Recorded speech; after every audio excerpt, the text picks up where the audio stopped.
ఒక పక్క అన్ని గ్రామాలకు రోడ్లు ఇప్పించే బాధ్యత తీసుకుంటాం.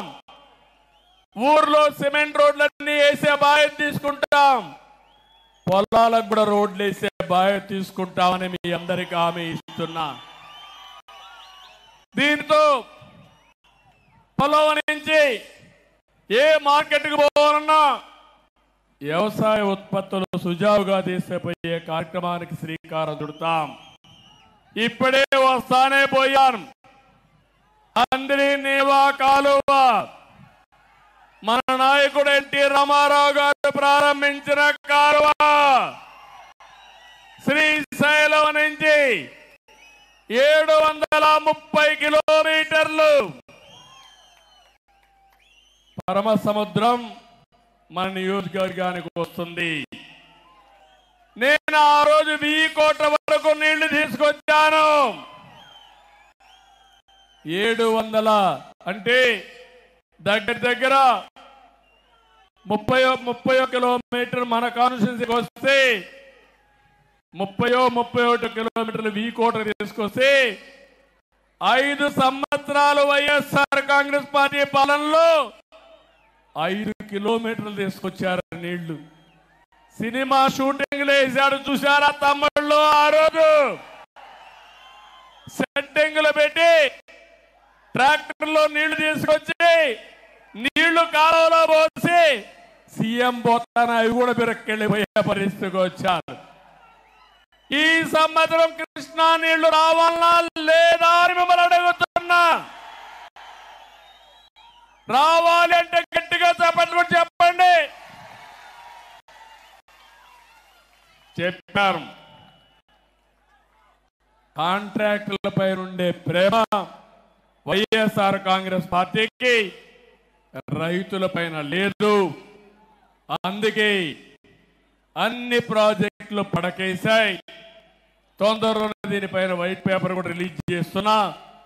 నేను మీకు హామీ ఇస్తున్నా, రాబోయే రోజుల్లో కుప్పంలో కరువు లేకుండా కరువుకు చెక్ పెట్టే బాధ్యత తెలుగుదేశం పార్టీ తీసుకుంటాం. అందరి నీవా నీళ్లు వస్తాయి. అన్ని చెరువులు నింపుతాం. ఇదే కాకుండా యామిగానిపల్లి మాదనపల్లిలో 2 చెరువులు కట్టడానికి కూడా అవకాశం ఉంది. అవి కడితే 1 TMC నీళ్లు పెట్టుకునే అవకాశం ఉంది. ఇది కూడా శాంక్షన్ చేపిస్తామని చెప్పి మీ అందరికీ తెలియజేస్తున్నా. ఇదే కాదు, మొత్తం పాలార్లో ఎన్ని చెక్ డ్యాములు వస్తాయో అన్ని చెక్ డ్యాములు కడతాం. నీళ్లు నిల్వ పెడతాం. మీ పొలాలకు అవసరమైతే లిఫ్ట్లు పెట్టి తద్వారా నీళ్లు ఇచ్చే బాధ్యత నాది. దీన్ని ఒక పద్ధతి ప్రకారం ఆలోచించాను. సాగునీరు మీకు ఇస్తే బంగారం పండించే రైతాంగం ఎక్కడున్నారు? నేను మొట్టమొదటిసారి ఒక్కసారి వచ్చినప్పుడు చెప్పాను, కుప్పానికి భగవంతుడు మంచి వాతావరణం ఇచ్చాడు, బెంగళూరు క్లైమేట్ ఇచ్చాడు. ఇక్కడి పండని పంటే లేదు. ఇక్కడ అన్ని పంటలు పండుతాయి. పట్టు పరిశ్రమకు కేంద్రం ఈ కుప్పం నియోజకవర్గం.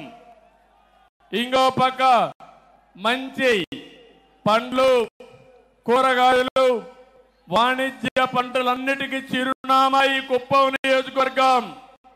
ఈ సంవత్సరం మన వాళ్ళు టమోటా కూడా బాగా వేశారు. లాభాలు కూడా బాగానే వచ్చాయి. నేను ఒకటే ఆలోచిస్తున్నా, వ్యవసాయ ఆధార పరిశ్రమలు, టమోటా ఉంది, టమోటా నుంచి క్యాచప్ చేయడానికి లేకపోతే టమోటా జ్యూస్ తయారు చేయడానికి ఫ్యాక్టరీలు రావాల్సిన అవసరం ఉంది. ఇంకో పక్క తక్కువ ఖర్చుతో ఎక్కువ నిల్వ చేసే టెక్నాలజీలతో ఇక్కడ కోల్డ్ స్టోరేజ్ కానీ ప్రత్యామ్నాయ మార్గాలు కానీ వస్తే మన వాళ్ళు బ్రహ్మాండంగా టమోటా వేస్తారు, మంచి ఆదాయం వస్తుంది. ఇక్కడ పూలు పండిస్తున్నాం. పూలు కూడా ఈరోజు చూస్తే నేను వస్తే మొత్తం నియోజకవర్గం అంతా పూల వర్షం కురిపించారు. ఈ నియోజకవర్గంలో ఎక్కడి నుంచో తేలేదు, మన పొలాల్లో పండే పూలే రోడ్డు మీదకి వచ్చాయి, వర్షాన్ని కురిపించే పరిస్థితికి వచ్చారు. చాలా గర్వంగా ఉంది. అలాంటి పూలు పండించే రైతాంగానికి మార్కెట్ ఏర్పాటు చేసే బాధ్యత నాదని మీ అందరికీ హామీ ఇస్తున్నా. కూరగాయలు కానీ, అదే మరిగా పండ్లు కానీ, పూలు కానీ, ఇలాంటివి ఏవైతే పండిస్తున్నారో వాళ్ళందరితో రైతులతో ఒక సమాఖ్య ఏర్పాటు చేస్తా, వాళ్ళందరి ఆలోచనలు తీసుకుంటా ఇక్కడి నుంచి నేరుగా మార్కెట్ కట్టే పంపించాలో, దానికి ఏమేమి అవసరం ఉన్నాయో అవన్నీ చేస్తా. ఎప్పుడో నా కోరిక ఇక్కడే ఒక విమానాశ్రయం తీసుకొచ్చి ఇవన్నీ కూడా కార్గో ద్వారా పంపించాలని ఒక ఆలోచన చేశాం. దుర్మార్గులు దాన్ని కూడా నిలిపేశారు. నేను ఒకటి హామీ ఇస్తున్నా, వీలైనంత తొందరలో కుప్పంలో విమానాశ్రయం కూడా వస్తుంది. ఇక్కడి నుంచి మనం పండించిన కూరగాయలు ఎయిర్ కార్గో ద్వారా విదేశాలకు కూడా పంపించే ఏర్పాట్లు చేసే ఆలోచన చేస్తున్నాను. మనం కూడా ఎవరన్నా రావాలన్నా, మనం వెళ్ళాలన్నా చిన్న చిన్న ఫ్లైట్లు కూడా వస్తున్నాయి. అవి కూడా వస్తే లాజిస్టిక్స్ పెరుగుతుంది. ఇటు బెంగళూరుకి, అమరావతికి, చెన్నైకి ఈ యొక్క ఫెసిలిటీ వస్తుందని చెప్పి కూడా నేను మీకు తెలియజేస్తున్నా. ఇంకో పక్క నేను ఒకటే వ్యవసాయంలో మీ అందరినీ కోరుతున్నాను. ఒక పక్క ప్రతి ఒక్క ఎకరాలో వాణిజ్య పంటలు పండిద్దాం, గిట్టుబాటు ధర ఏర్పాటు చేసే బాధ్యత తీసుకుంటాను, మార్కెటింగ్ వస్తువులు ఏర్పాటు చేస్తాను. ఇంకో పక్క పాడి పరిశ్రమ మీరు గుర్తుపెట్టుకోవాలి. ఇప్పుడు నేను తొందరగా మీటింగ్ కూడా కంప్లీట్ చేయాలి. 5 అయితే మీకు జ్ఞాపకం వస్తుంది, మేము ఆవు పిలుస్తా ఉంటుంది మిమ్మల్ని అందరినీ. ఎందుకంటే పాలు పిండాలి, అది మీ ఎక్కడున్నా మీకు గుర్తొచ్చేస్తుంది. ఆ రోజు నేను ఇంటికి 2 ఆవులు పట్టిస్తానంటే నన్ను ఎగతాళి చేశారు. అవునా కాదా అని అడుగుతున్నా మిమ్మల్ని. ఆ 2 ఆవులే ఈరోజు మనకందరికి జీవనోపాధి అయింది.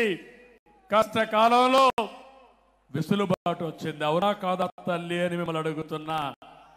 ఒక